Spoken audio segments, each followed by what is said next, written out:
자, 3월 8일이고요. 지난 시간에 이제 리덕스로 CRUD를 갖는 웹페이지 작업을 시작했었고, 그 다음에 이제 목록 페이지랑 상세 페이지까지 작업을 했어요. 그러면서 이제 목록과 그 다음에 상세에서 삭제 버튼까지 구현을 해놨고요. 자, 오늘은 이제 잘못 눌렀네요. 추가하고 수정을 먼저 해볼 건데요.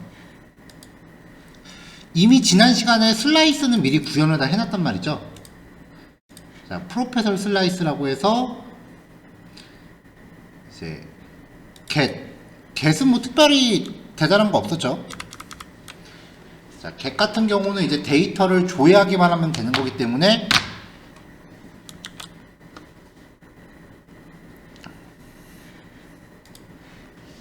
자, get 같은 거는 이제 데이터를 조회하기만 하면 되는 거기 때문에 이제 axios.get이라고 진행하면서 이제 호출할 URL CRUD에 접근할 때는 항상 URL을 하나고요. 이 URL에 get, post, put, delete 어떤 방식으로 접근하는가에 따라서 백엔드가 그때그때 기능이 바뀌는 거예요. 자, 그래서 이제 get 방식으로 접근을 할 때 이제 검색 조건이 있다라고 하면은 그 검색 조건에 맞는 쿼리 스트링을 맞춰주면 됩니다. 그래서 여기선 sort는 id and 언더바 order는 dsc and 만약에 검색어가 있다면 name like는 땡땡 한 다음에 이제 사용자가 입력한 값을 넣어주면 되는 거죠. 자, 이 Axios 라이브러리는 이런 식의 쿼리 스트링 데이터를 보낼 때 이 데이터를 JSON 형태로 묶어서 주게끔 돼 있어요. 근데 여기서 어떤 파라미터를 보내는가 하는 거는 백엔드가 결정을 하는 거란 말이에요. 그러니까 프론트엔드는 그냥 백엔드가 달라는 대로 맞춰줘야 하는 거기 때문에 이 파라미터가 왜 이렇게 됐지에 대해서 크게 궁금해 하실 필요는 없습니다. 자, 그래서 이제 이러한 파라미터를 전달할 수 있는 구조를 우리가 뷰에서 만들어 놨었고요. 여기서 뷰라고 하는 거 이제 페이지 컴포넌트 얘기하는 거예요. get 아이템 같은 경우는 URL 들어가고요. 프로페서 라고 하고 데이터를 식별할 수 있는 고유 값을 뒤에다가 이렇게 붙여주면 되는 거죠. 이 값을 이제 이 함수가 호출할 때 파라미터로 전달받게끔 되어 있었고요. 자, 그 다음에 이제 데이터 추가는 포스트 방식으로 전달을 합니다. 자, axios helper.post라고 접근을 하면서 URL 지정해주고 그 다음에 저장하고 싶은 데이터를 파라미터로 넘겨주면 됩니다. 이때 어떤 파라미터를 주는가에 대한 것도 JSON 형식으로 묶으면 되는데요. 이때 JSON의 키값도 백엔드가 다 정의를 해놓는 거예요. 우리 같은 경우는 그 백엔드 JSON 구조에 맞춰서 주면 되고요. 단지 ID라고 하는 고유한 일련 번호 값은 백엔드가 생성하는 거기 때문에 전달할 필요가 없다는 거죠. 여러 번 말씀드렸지만 이 모든 백엔드가 그 고유한 일련 번호는 자체적으로 생성을 하기 때문에 굳이 그 값을 우리가 줄 필요는 없어요. 그러면 백엔드 입장에서는 이런 데이터를 저장을 하고 나서 만약에 3000번 데이터가 생성됐다라고 하면은 새롭게 생성된 일련 번호를 포함한 저장 결과를 반환을 해줍니다.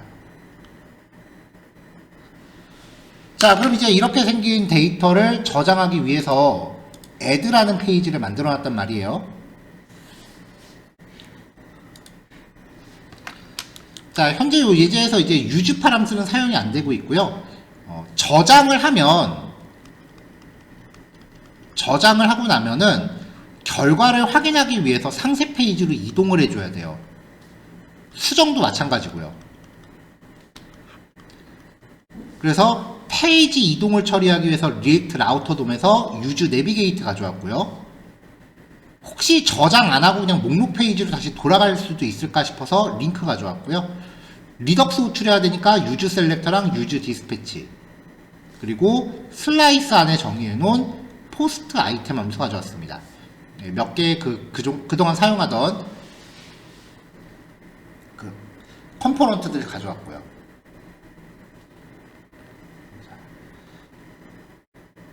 정상적인 루트를 통해서 목록에 방문을 하고 목록 페이지에 방문을 하고 이 페이지에 들어왔다면 여기에서는 현재 전체 데이터가 배열로 들어있을 거예요. 근데 어차피 신규로 저장하는 거니까 지금 백엔드한테 받아온 데이터가 어떤 건지는 상관이 없거든요. 그래서 여기선 데이터를 빼고 가져왔어요. 로딩 여부, 그 다음에 스테이터스, 에러 코드, 그리고 에러 메시지입니다. 이 로딩 여부에 대해서 반응할 로딩바 걸었고요. 에러 메시지를 처리할 에러뷰 걸어놨고요. 그 다음에 이제 폼 태그를 준비했는데 폼 태그의 온 서브밋에 대해서 서브밋 이벤트 정의해놨습니다. 전체 테이블 안에 입력을 받을 항목들을 이렇게 인풋 태그를 준비해놨어요.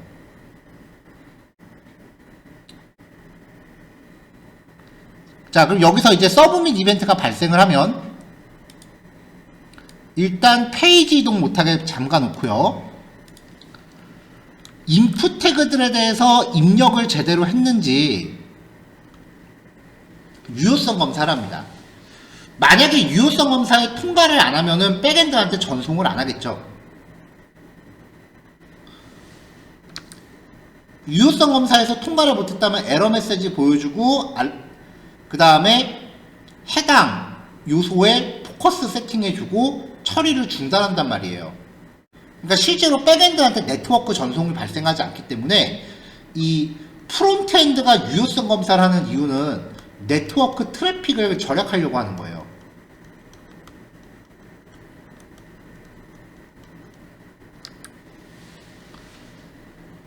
자, 그 다음에 이제 백엔드한테 데이터를 전송을 하는데요.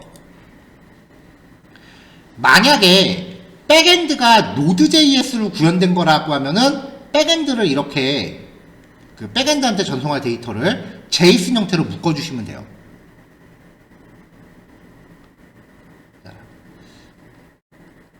현재 이벤트가 발생한 폼에서 뒤에 나오는 이 프로퍼티는 인풋 태그의 네임 속성입니다. 네임은 한 다음에 들어가는 값들 있죠. 그 네임 속성 값을 통해서 입력 값을 취득했고요. 필요하다면 정수로 형변환도 했고요. 근데 만약에 백엔드가 Node.js로 만든 게 아니라 스프링이거나 자바 스프링이거나 PHP라고 하면은 이 폼 데이터한테 그냥 폼 태그 객체 자체를 넣어주시면 돼요. 이게 백엔드 유형에 따라서 인지하는 게 좀 다르더라고요. 자, 어쨌건 요 ARG라고 하는 파라미터에 입력된 내용을 전부 묶었습니다. 그러면 이 입력된 내용들을 포스트 아이템한테 전달해서 디스패치 시키면 되죠. 자, 그럼 요 ARGS가 지금 이 JSON 객체잖아요. 슬라이스 다시 열면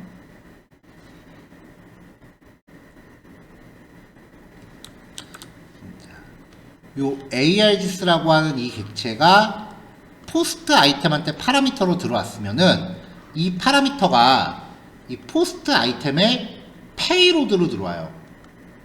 근데 이때 페이로드 자체가 이 ARGS가 아니라 payload.args라고 이렇게 들어가는 거죠. 자, 근데 지금 여기서 보면은 좀 전에 얘기가 좀 다른데요. 이 ARGS가 지금 JSON 객체잖아요. JSON으로 묶어서 보내면은 요 포스트 아이템에 전달하는 게 이제 페이로드 자체가 되는 게 맞습니다. 그럼 payload.name, payload.userID 이런 식으로 이제 입력값에 접근을 하는 거죠. 자, 여기선 이거를 다시 한번 제이슨으로 엮는데, 왜냐면 입력이 안 된 항목도 있을 수 있으니까, 입력이 안 된 항목이 있다면은 뒤에 있는 거를 이제 기본값으로 세팅을 해줬습니다. 요 처리 때문에 제이슨으로 다시 한번 묶었어요. 만약에 이렇게 기본값을 처리해줄 필요가 없다라고 하면은 ARDS를 따로 만들지 마시고 그냥 페이로드라고 넣어줘도 됐을 거예요. 그러니까 결국은 수단과 방법을 안 가리고 이 엑시오셀퍼.포스트에 전달되는 요 ARDS가 제이슨 객체가 되게끔 하시면 돼요. 자, 그럼 여기서 이제 데이터를 저장하겠죠. 저장해서 이제 리절트를 받으면 여기에서 이제 기존하고 좀 다른 점이 나오는데,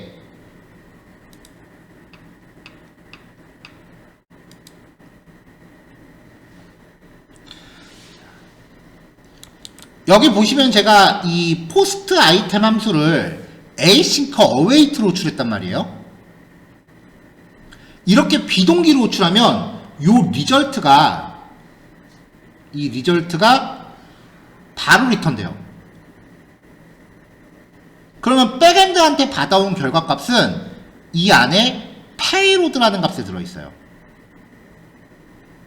거기서 이제 아이템 안에서 일련 번호를 취득해서 상세 페이지로 이동을 합니다. 이런 형태의 케이스를 쓰는 게 입력, 수정, 삭제 같은 게 진행됐을 때 결과를 리턴 받아야 하는 경우, 이때는 비동기로 처리하시면 돼요. 자, 이렇게 해서 이제 작성 페이지 작동하는 것까지 한번 해봤어요. 여기서 이름을 이제 입력을 하고 월급 2,000,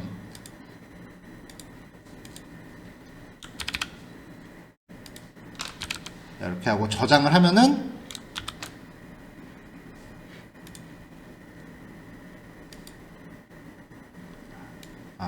값 범위를 적어놨네요.